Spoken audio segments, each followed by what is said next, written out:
Hi, I'm Tanya Kerr with T. Kerr Property Group, and you know we care deeply about our clients and we give all sorts of advice, but today we have something different. Today we're going to be talking about health. So I have Dr. Medina right next to me. He owns and runs For Healing Health, and he is in functional medicine. So I'm really excited to talk to you today because I don't know if you know this, but it's 2024. Let me try to get that right. And it's new year, new me, new Tanya, and I've started some new routines. So I want to tell you what they are. Excellent. And then tell me what you think and what I should be doing different or better. Perfect. So last year, let me start with this. Last year, I kind of fell off the wagon with waking up and morning routines and also really zero exercise. And also I hardly ate because I was so busy that that went to the side. So this year, my focus has been, and I've been really good. We are on 10 days of the year, 11, something like that. And for that period of time, I've been really good about waking up early, not drinking coffee the moment I roll out of bed. I'm drinking either like water with lemon or emergency. I'm drinking something like vitamin C, doing something. And then I'm getting a little workout in. Awesome. Right? Yeah. It's not big, like 20 minutes. That's okay. That's perfectly fine. But I'm doing something to move my body. And then I start getting ready. And one thing, I've always done podcasts when I'm getting ready because that's my mental health. And I'm setting my intention for the day. And I'm also trying to plan ahead for meals. So I'm not perfect on them, but at least I'm trying to eat something throughout the day other than like car food. So what are the routines that you think that I should add or that people should set that would be helpful? Yeah, absolutely. So the morning routines, in my opinion, are the most important because they kind of set you up for success the rest of the day or for failure the rest of the day. And so the things that you are doing great, not starting your day with coffee, right? That's a common custom that a lot of people have, but it can really mess up the rest of your day. Coffee is very acidic. It's a stimulant, right? So it causes a lot of instability in your blood sugar. Okay. And blood sugar is what regulates your energy through the day, right? So a very common situation is someone will wake up, start the day with caffeine, not eat breakfast, wait a few hours, and then they eat something that's high in carbs or sugar. I feel attacked. We've spoken about this many times. I know. You're one of the reasons I am doing so much better. And look at this giant bottle of water. Hydrating. Good for you. Yeah. And so the constant highs and lows of blood sugar from eating too many carbs and sugar-rich diets from either cereal or bread or sandwiches, right? Or oatmeal even, right? We talked about that. But oatmeal is so good. Right? And it's so easy. Yeah. But it's just all carbs, right? So if you start with your day with coffee and carbs, right, your blood sugar spikes way up, and then shortly after you have a crash. So protein. I hear you saying protein. That's what you're saying. So what do you eat for breakfast? I eat 3 to 4 eggs and like a chicken apple sausages or 4 ounces of ground beef or ground turkey. Okay. Something like that. Okay. I've been doing 2 boiled eggs. Oh, nice. Or today I didn't have time, so I did like a little shake, like a little protein shake. Okay, that's good too. Which you probably would not have liked because I think it had sugar in it. But either way. It's a close second. Yeah, it's not protein based, so that's good. Okay. What are the other things that people can do to kick off? I think also with this, something that I'm doing right now is I'm ending my day with like my journal. And so, because part of being healthy physically is also being healthy mentally and like having... Absolutely. And so I'm starting off my day with my intention and then ending my day with my gratitude. And I think that that's awesome. Yeah. What other routines should people have even throughout the day? Throughout the day? Well, you mentioned, so let's talk more about the things you are working on because those are all good habits to have. Planning your meals for the day, or at least time of your meals, right?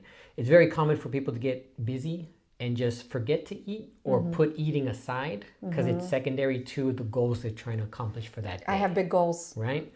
Yes. A lot of us do. And I'm guilty of it too. If I have a task I want to finish, I will not eat to finish that task. But what happens is once I do finish that task and I finally eat, I'm useless the rest of the day. My brain is foggy, my energy crashes, and I can't accomplish any more work after that. Right? Okay.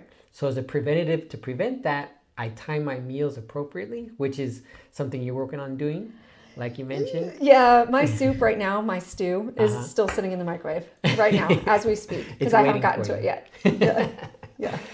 So that's a good habit to have. Planning your meals, at least timing, scheduling your meals.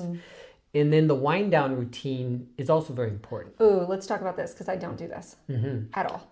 So journaling is a great way to start your winding down, right? Okay, the idea is cutting off from electronics, laptops, phones, TVs, right? Which is difficult for a lot of people to do. Yeah. And so writing, reading, journaling are very good habits to start doing in the evenings. Starting to dim lights down to kind of get your brain, your circadian rhythm to start ramping down instead of ramping up at night. I have noticed this is more, so I'm really terrible about this because I lay in bed and I work until I'm ready to go to sleep. And how I know I'm ready to go to sleep is literally my vision goes. Yeah. Which is new. It's blurry. Yeah, but this has happened just, I'm in my 40s now, and this has happened just in the 40s. So I don't know what's happening, but just my vision around 10 o'clock at night just goes. Yeah. It happens to me already. Really? And I'm not 40 yet. Oh, well. And that's a big sign for me that my brain's getting tired. I guess it's that. Yeah. Yeah, it just literally. Yeah. Done. Yep, 100%. And so then I close my computer and I go to sleep. But I'm tired enough that I fall asleep. What about one thing I remember you gave me this tip, and I do this still, is if I feel like I didn't eat enough for dinner, which happens a lot, right before bed, I will go and I will eat like walnuts or something to stay asleep. Yeah, good point. So if you ignore your eating times through the day, at night you'll often be more hungry because you've underconsumed food for the whole day, right? So then sometimes your body tries to catch up with calorie intake at night, where if you're not eating enough protein and fat and you eat just carbs, you're going to want to keep snacking through the night. And oftentimes that's a main cause of insomnia. Either laying in bed, staring at the roof, at the ceiling, and not being able to sleep because your mind is racing. Yeah, I get that a lot. Yeah.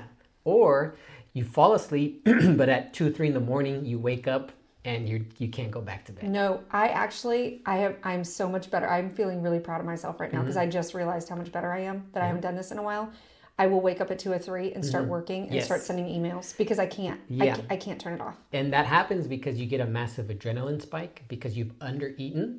And your body's way of compensating for that is to release adrenaline, wake you up and tell you it's time to feed, right? But it's not supposed to happen at night.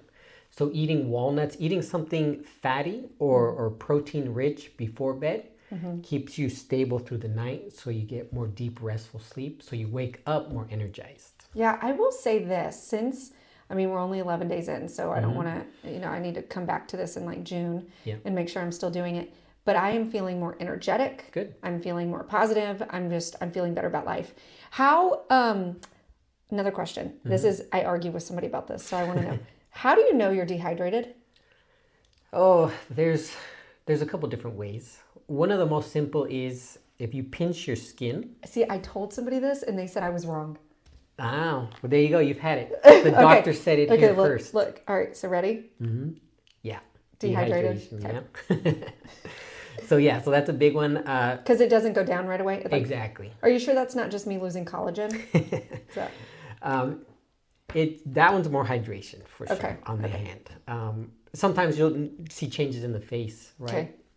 The bags under the eyes or droopy under the eyelids.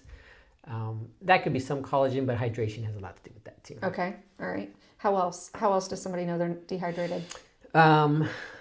The other ones is if your urine is really, really dark. Oh. Which is not supposed to be that way. Right? Is it supposed to be like pretty clear? It's not supposed to be clear. It should have a tint of yellow. Okay. Now you can also dehydrate yourself by drinking too much water and not enough electrolytes. And that's when your urine is pretty much clear. Okay. You're pretty much peeing out electrolytes and you'll be dehydrated from that. Okay. So that can be a common cause of fatigue, tiredness, and brain fog as well. Okay. So I know your goal is to make sure that you can help people meet their health needs, and when they have anything going on, really getting down to what the root cause is and treating the symptoms, of course, but really getting down to the root cause so that you can get rid of that. Exactly. So what you do is called functional medicine. How many functional medicine doctors are there in our area? Well, in this area, the area like we could say North Austin, Round Rock, Georgetown, all the way to Leander and Taylor and Hutto, there's really only 3 of us that are really doing really high level of functional medicine. Okay. So not many of us. And Okay. and most of us are new to the area. I've only been here 2 years doing this, Okay. and the others within the last year and a half opened up. And so most in the Austin area, most of functional medicine doctors are located all the way out in Westlake, Lakeway areas, right? Okay. It's higher income area. It's functional medicine's for a long time been perceived as like a exclusive service. Yeah, but it's not. It's not. No. Yeah. And we're offering it in this area at a very reasonable price compared to Westlake area. Yeah. You can imagine what the rent costs for them to Yeah. operate out there versus us here. Yeah. And so I want to make sure the world knows, the area knows that we're a big resource in this area of Austin. Okay. Well, I think this is fascinating. You know what I want to talk about? I think we should do another one, but another video. But what I want to talk about is the common cold and flu and COVID and all of that. And then also what we can do to get ahead of that. Because I just got over a cold that I caught traveling. Absolutely. And so, Perfect topic. And I remember you telling me what to do when I didn't do it. Because What? I'm shocked. I know, I like to learn the hard way. If there's anything that people say about me, it is that I'm strong-willed. So, okay. Well, if you would like to contact Dr. Medina, can you give your phone number and your website, and then they can look you up? So phone number is 512-641-4500. You can also text that number to set up. I always offer a free consultation. Yeah. So anybody can come in and chat, and we can see if we can help you and how.